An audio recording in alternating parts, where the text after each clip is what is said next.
에듀윌 유료 회원만의 남다른 서비스.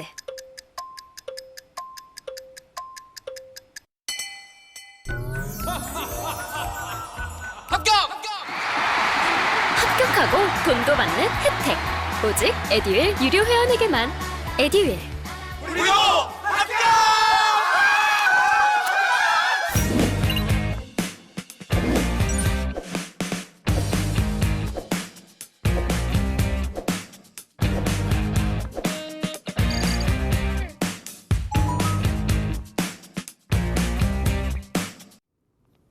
자, 여러분 이제 우리 국제 외교에서 하나 더 들여다보고 가겠습니다. 이걸 보면 이스라엘하고 팔레스타인이 무력 충돌을 했다 이렇게 나와 있어요. 그죠? 이스라엘과 팔레스타인이 무력 충돌을 했다 이렇게 이제 되어 있는데요.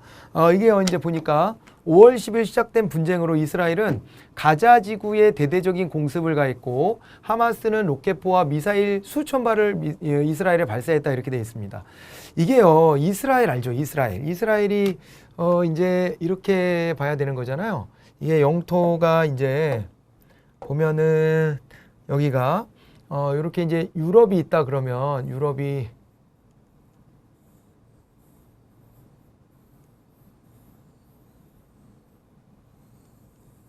이렇게 있다 치면 이렇게 가면 이제 제가 대충 그렸지만은 요런 데 이제 위치하고 있는 거 아니겠습니까? 여기에 위치하고 있는데 이스라엘을 확대해 보면은요. 이스라엘 땅덩어리 안에서 있잖아요. 가자 지구라고 하는 데를 일부를 정해서 여기를 팔레스타인 자치령으로 이렇게 해 놓고 있지만은 사실은 여기가 오랜 세월 동안 있잖아요. 여기가요. 이스라엘 유대인하고 팔레스타인이 아랍계 팔레스타인하고 유대인 일부와 그 다음에 주류는 사실은 이제 팔레스타인이 많았죠. 팔레스타인과 유대인 일부가 여기가 이제 같이 공존해 왔던 땅이에요. 여기가 공존해 왔던 땅이 이스라엘입니다. 이게 이스라엘 땅인데 이걸 2차 세계대전 이후에 이제 유대인들이 여기를 이제 유대인들이 원래 있었던 땅이고 원래 고향이기도 하니까 여기를 이제 여기를 기점으로 해서 자기네들이 국가를 세운 거죠. 이게 이스라엘입니다. 그래서 이스라엘이 이제 세워져서 지금은 이제 팔레스타인을 밀어내고 있는 거죠. 지금은 요게 이제 같이 결합되어 있는 게 아니라 이제 요게 유대인들이 팔레스타인을 밀어내서 가자 지구 이런 데다 가둬 놨어요. 여기를 갖다가요. 가둬 놨는데요. 완전 분리장벽이라고 그러죠. 분리장벽을 쳐 가지고요. 이 분리장벽을 통해 가지고 이제 팔레스타인이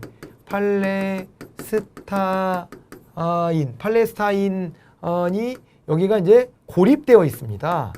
고립되었어요. 이 거대한 수용소처럼 되어 있어요. 아예. 그래갖고 여기 있는 사람들이 땅굴을 파고 인접된 지역으로 가서 경제활동을 거기서 물자를 받고 이런다잖아요. 항복하고 나오라 이거예요. 니네 포기해. 이렇게 하는 거예요. 니네 독자적인 국가로 남으려고 하지 말고 포기해 라고 하는 것이고요. 이스라엘이 이런 압박 전략을 쓰고 있는 통에 이게 지금 어떻게 된 거냐면은요. 그 속에서 이 가자 지구에 대한 대대적인 공습을 가했다 그랬는데 이게 이제 계기가 됐던 게 이거잖아요. 5월 7일 날 동예루살렘 내 이슬람 성진 알 아크사 사원에서 팔레스타인 시위대와 이스라엘 경찰이 충돌했다 이렇게 돼 있는데 여기서 이제 있잖아요. 이스라엘이 과잉하게 대응을 하면서 이스라엘이 이 소요 사태를 좀 불러온 게 아니냐라고 하는 의심을 좀 하는 측면도 있어요. 그래가지고요, 이렇게 됐을 때 여기에 이제 이 미사일을 같이 발사했다 그랬잖아요. 하마스가 이 자치정부입니다. 여기가 하마스가요, 팔레스타인에 있는 자치정부인데 자치정부에서 로켓포를 쐈다. 미사일 수천 발을 발사했다. 이렇게 써 있잖아요. 우리 언론이 다 이렇게 쓰거든요. 이거 근데 사제폭탄이에요. 사제폭탄. 여기 돈도 없고요. 거래도 안 돼요. 고립돼 있다 그랬잖아요. 이 사제폭탄 만든 걸로 대응하는 거예요. 근데 그거를 마치 양쪽에서 전면전을 펼치고 양쪽이 대등한 관계에서 이렇게 하고 있는 것처럼 얘기하고 그 다음에 팔레스타인도 자기네 이익을 취하기 위한 것이고 이스라엘도 자기네 이익을 취한 거라 갈등이 있다 이런 정도로 보도하는 것은 이건 온당하지 못한 태도예요. 우리가 세상을 바라볼 때 그 제대로 된 관점을 우리가 수입하려고 이렇게 또 그죠? 그런 관점 속에서 사실은 내 생각도 정립하고 이래 보려고 이런 시간을 갖는 거잖아요. 여러분들도 물론 취업이나 이런 것들에 목표가 있어서 하는 거긴 하지만 자 그랬을 때 이제 이게 어떻게 되냐면은 있잖아요. 이 속에서 이제 이런 겁니다. 이 속에서요. 이 제대로 된 관점을 좀 세워야 되는데 우리가 너무 기계적인 입장이거나 아니면 서방의 언론들을 그대로 우리가 그대로 베껴쓰기 하는 경향이 좀 많아요. 그러면 이렇게 하면 대등한 속에서 갈등이 있는 것 같고 하마스가 억압받는 것 같은 느낌이라기보다는 뭔가 여기가 먼저 이런 거 막 쏘니까는 어쩔 수 없이 이스라엘이 대응하는 것 같이 보인단 말이에요. 근데 이제 실제로는 그렇지가 않고요. 이제 마지막 이제 목덜미를 잡고 항복을 시키려고 하는 이런 시도와 의도가 이 안에 담겨져 있다라고 보는 게 맞습니다, 사실은. 그래서 어떻게 보면 이거를 좀 유발하는 측면이 있지 않았냐 이거예요. 왜 그러냐면, 왜 그렇게 말할 수 있냐면은요, 이게 이제 이 충돌이 언제 일어났냐면요, 라마단 기간에 일어났다는 거예요. 라마단 기간이다 그러면은 이게 이슬람 쪽에서는 말입니다. 이것이 이제 최고의 어떻게 보면은 이게 중요한 이 종교적인 의식을 취해야 되는 기간이고, 요때는 지금까지는 그래도 서로가 종교의 차이도 있고 합니다만은 그건 서로 존중하는 형태로 지금까지 암묵적으로 이어져 왔었는데 이 부분을 건드린 거예요, 사실은. 건드려서 여기서 충돌이 빚어지고 그 속에서 이제 하마스가 대응을 하는 거죠. 대응을 하니까 그러니까 그거에 대해서 니네 쐈네? 그러고서 이제 엄청난 첨단 무기들 갖다가 막 공격을 하는 거예요. 그래갖고 우리가 있잖아요. 이스라엘이 가지고 있는 무기들에 대해서도 막 소개가 돼 있잖아요. 우리 보면은 아이언돔 같은 거 나오고 그랬잖아요. 이런 것들을 가지고 있는 이스라엘, 국방력이 엄청나게 강력한 이스라엘이 이제 팔레스타인을 상대로 가지고 노는 겁니다. 어떻게 보면 군사적으로는. 그렇게 보는 것이 정확하다고 저는 판단합니다. 여러분들 생각이 다르다면 그건 할 수 없어요. 예, 그거는 저는 이렇게 공부해 오고 있어요. 공부해 오고 있는데 여러분들은 다른 정보를 가지고 있다. 뭐 그렇다면은 그거랑 잘 절충해서 한번 생각을 해보세요. 판단 한번 해보시되 제가 갖고 있는 관점은 그렇습니다. 그래서 공존하려는 생각이 이스라엘은 없어요. 그리고 일방적으로 여기가 고립되어 있는 거고요. 그런 상황이에요. 예, 그리고 배후에는 미국을 비롯한 서방 세계가 이스라엘하고 가깝지 않습니까? 이런 부분들이 있고요. 또 하나 좀 우리가 보자면은 이스라엘이 사실은요, 이거 어떻게 보면 팔레스타인 사람들 살게도 안 해주는 거예요. 살게끔도 안 해주는 겁니다. 그죠? 살게끔도 안 해주는데 저는 그 장면이 인상적이었어요. 트럼프에 대해서 평가가 좋지 않습니다만은 트럼프가 옛날에 하노이 회담 직후에 있잖아요. 하노이 회담 직후로 제가 기억하는데 하노이 회담이 결렬되고 그러고 난 상태에서 기자들의 질문들을 막 받아요. 기자들의 질문을 막 받는데 거기 기자 질문 중에 우리나라 동아일보인가 어디 기자가 그런 질문을 해요. 트럼프한테 북한에 대한 봉쇄를 더 강화할 생각이 없냐. 그랬더니 그 트럼프조차 뭐라고 그랬냐면 그 땅에도 사람이 살고 있어요. 그래요. 사람이 살고 있는데 더 봉쇄를 하면 거기에 있는 평범한 일반 국민들이 피해를 입기 때문에 그렇게 하기 힘들다라는 대답을 내놓습니다. 저는 그게 굉장히 인상적이었어요. 굉장히 인상적인 답변이었는데요. 근데 여기는요, 심지어 여기는 그거조차 안 지켜지고요. 심지어 지금은 오히려 인권 얘기를 막 이렇게 입에 담고 사는 바이든 대통령이 됐잖아요. 바이든 대통령이 됐지만 바이든도 이스라엘 문제에 대해서는 어떤 관점이에요? 관점이 이 관점이에요. 이스라엘 입장에 서서 철저히 보는 거예요. 이거 테러다 이렇게 보는 거예요. 하마스가 이런 짓을 했기 때문에 이건 테러고, 테러기 때문에 어떻다는 거예요? 테러기 때문에, 그러기 때문에 이 하마스는 테러 집단이다. 테러의 수계이지 자치정부라고 보기 어렵다. 이런 식의 입장을 노골적으로 밝히고 있습니다. 그래서 미국 언론이나 미국의 입장만 우리가 고려할 건 아닌 것 같아서 미국의 입장은 미국의 입장이 있을 거 아니에요. 미국의 상황이 있고. 그래서 제가 반대편에 서서 저는 그렇게 또 판단하고 있기 때문에 반대편에 서서 그 논리를 전달해 드린 거예요. 여러분들이 아마 접하는 정보들은 그렇지가 않을 겁니다. 그렇지가 않을 건데 잘 좀 그래서 절충해 보시라는 거예요. 네, 절충해 보시고 여러분들만의 관점을 좀 잡아내 보시면 어떨까 싶은 생각이 듭니다. 자, 그리고 또 하나 우리가 좀 봐야 될 게 있는데요. 그게 바로 뭐냐면은 이거의 유엔 안전보장이사회가 이스라엘 팔레스타인 충돌이 격화되자 5월 10일 긴급회의를 열고 공동성명을 내려고 했지만 미국이 이스라엘을 두둔하면서 무산됐다 이렇게 돼 있지 않습니까? 이 안전보장이사회의 구조를 또 봐야 되는데 이거 예전에도 해드렸겠지만은 우리가 또 몇 달 지나면 또 이거 강의를 보시는 분들이 또 달라지니까 또 이제 말씀을 드려보면 안전보장이사회 같은 경우에는 이건 유엔 산하에 있잖아요. 이사회 중에 하나인데요. 줄여서 우리가 안보리라 그러죠. 안보리인데 여기가 실질적인 최고기구다 이렇게 봐야 됩니다. 실질적인 최고기구다 이렇게 되는 겁니다. 실질적인 최고기구다라고 봐야 되고요. 이 실질적인 최고기구로서 안전보장이사회는 여기 이사국이 말입니다. 이사국이 어떻게 구성되냐면 여기에 상임이사국이 있어요.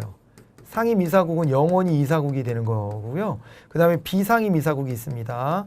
비상임 이사국이 있어요. 비상임 이사국. 그래서 상임 이사국과 비상임 이사국으로 나눠지게 되는데 이 상임 이사국 같은 경우에는요. 상임 이사국 같은 경우에는 여기는 5개 나라가 있고요. 여기가 이제 미국하고요. 미국하고 그 다음에 중국도 있고요. 그 다음에 또 이제 영국도 있고요. 프랑스도 있고요. 러시아도 있어요. 이 5개 나라는 여기서 의결을 할 때 있잖아요.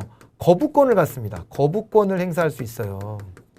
그래갖고 여기 의결 방식이 어떻게 되냐면은 이 상임이사국은 10개 나라인데요. 10개국인데 이건 대륙 안배가 있고요. 2년 임기예요. 대륙 안배가 있고 그 다음에 2년 임기를 갖습니다. 2년 임기. 2년 임기를 갖고 이게 교체가 되는데 이 다음에는 15개국이지 않습니까? 이 15개국 중에서 결국에 15국 중에서 9개국 이상의 찬성이 필요해요. 9개국 이상 찬성이 필요하되 중요한 건에 대해서는 그거에 대해서 단 여기서 거부권이 여기에 있으니까요. 상임이사국의 찬성을 포함해야 돼요. 상임이사국 5개 국가에 찬성이 필요하다 이렇게 보는 겁니다. 여기서 찬성이 필요하다 그렇게 보는 거예요. 알겠죠? 예, 이렇게 가는 겁니다. 그래서 이렇게 해가지고 이제 실질적 최고기구로서 안전보장이 있어요. 그리고 그 의결 방식이 여기 5개 여기 10개 해가지고 15개 국가가 있는데 여기서 9개국 이상의 찬성을 의결한다. 그러나 다만 상임이사국의 찬성은 반드시 필요하다.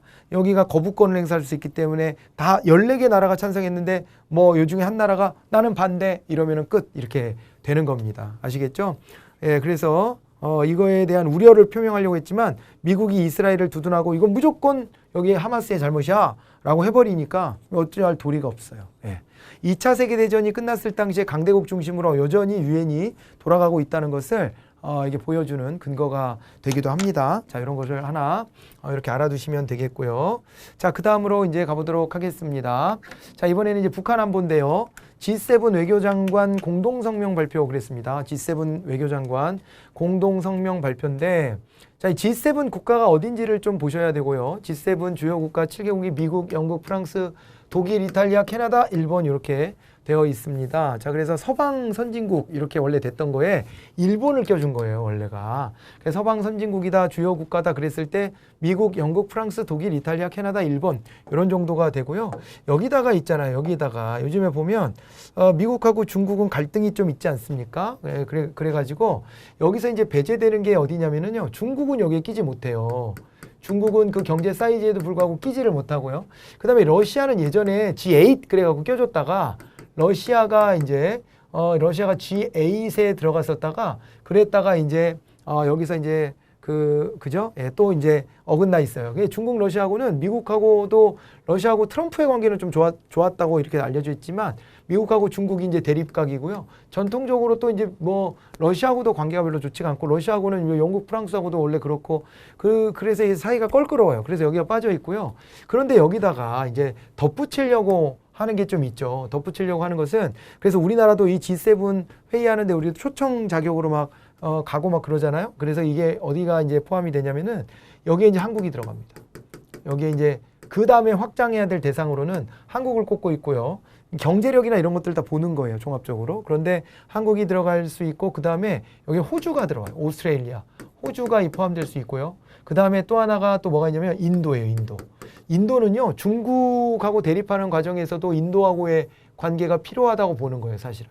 인도는 인구도 많고, 그 다음에 GDP 규모도 세계 5위권 뭐 이렇게까지 막 진입도 하고 이러니까, 그러니까 이제 경제 사이즈도 큰 데다가, 그런 데다가 어떻게 돼 있어요? 그런 데다가 중국하고 있잖아요. 굉장히 대립돼 있어요.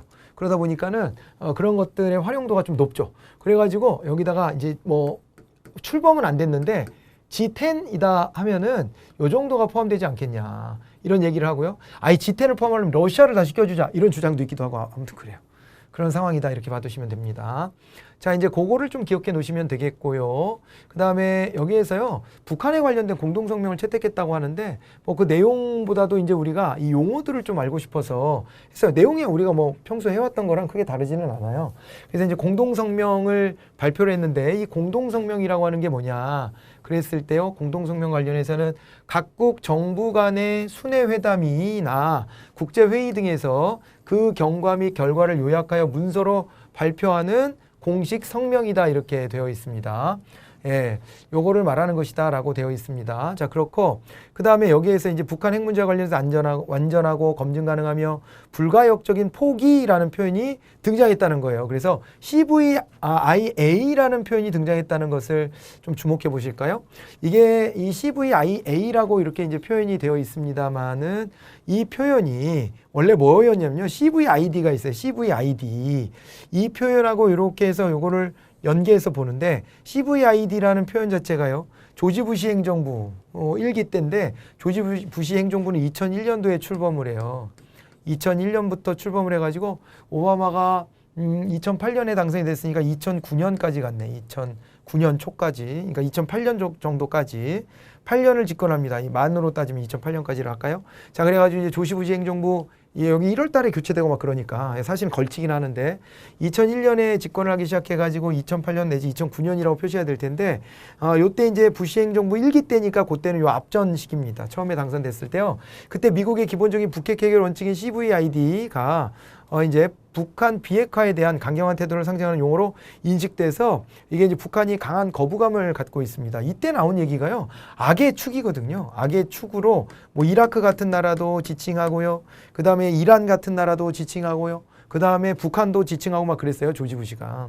그래갖고 우리 운명이 상당히 많이 좀 갈렸는데 2000년도 이제 대선에서 사실은 있잖아요. 그때 이제 뭐였냐면은 그때 엘고어라고 하는 당시에 이제 미국 부통령이 클린턴에 이어서 출마를 했는데 그때 엘고어가 사실은 이제 얻은 득표수가요. 조지 부시보다 많았습니다. 조지 부시보다 많았지만은 여기는 선거인단을 확보하는 투표 간접 선거 방식으로 하잖아요. 대통령 선거를.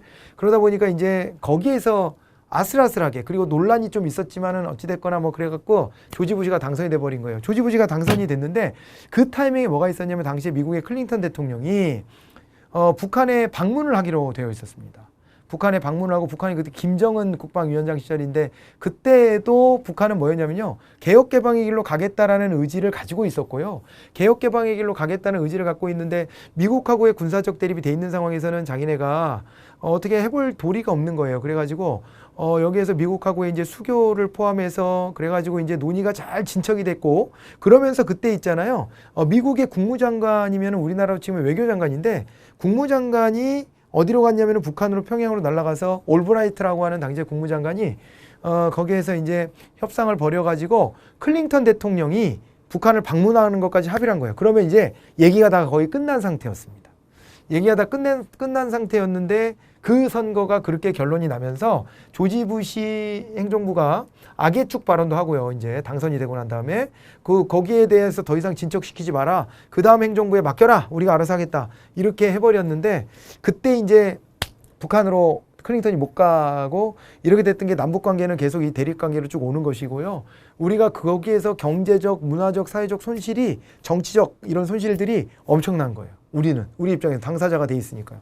그렇게 되어 있고 아무튼 그런 아주 좋은 기회가 그 간발의 차이로 그것이 안 된 겁니다.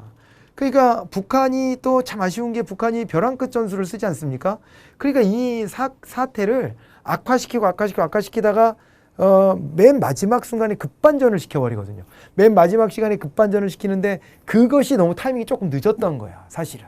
클린턴이 가가지고 일을 마무리할 수 있게끔까지 했어야 되는데 그런 시간을 약간을 확보를 못해가지고 북한 입장에서도 그 이후에 계속 힘든 시간들을 또 보내고 있고요. 그리고 북한 체제를 또 하루속히 또 변화시켜야 되기도 하는데 북한 체제가 좋은 체제는 아니잖아요. 예. 좋은 체제가 아닌 게 아니라 우리는 받아들일 수 없는 체제고 이해도 하기가 힘든 체제인데 이 체제를 이제 변화시키는 것도 개혁 개방이 되고 자본주의적 물결이 빨리 들어가는 것이 더 낫지 않겠냐 이렇게 이제 보고 있는데 그런 것들도 좀 미뤄지고 있는 거예요. 그죠?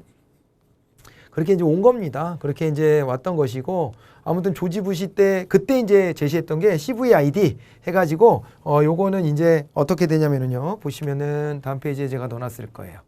자, 여기 보면 조지 부시 행정부 1기 때 수립된 미국의 기본적인 북핵 해결 원칙인 CVID는 북한 비핵화에 대한 강경한 태도를 상징하는 용어로 인식돼서 북한이 강한 거부감을 갖고 있다 했고, 그 다음에 여기에서 이제 폐기, D가 폐기를 얘기하는 것이고, 그 다음에 포기는 이거 A로 이제 바꿔서 포기라고 한 거예요. 그러니까 사실은 똑같은 내용인데, 내용은 똑같은데 이 공동성명에서 포기라는 말로 바꿔서 북한을 자극하지 않으려고 노력했다. 뭐 이런 정도로 살펴보시면 될 것 같아요. 그래서 이제 협상의 여지를 좀 남겨놓으려면요, 북한이 크게 반발하지 못하도록 하는 게 좀 중요하고, 북한은 쓸 수 있는 카드가 핵실험을 한다든가 무슨 뭐 대륙간 탄도미사일 같은 거 이런 것들에 대해서 ICBM 같은 거를 뭐 쏜다든가 이런 식으로 자꾸 도발을 하니까 이런 것들에 대해서 조금 이렇게 완화된 어떤 개념으로 좀 이제 합의가 이루어진 것으로 보여집니다. 자, 그래서 여기까지 해서 이번 시간에는 북한 안보까지 이렇게 다뤄봤고요.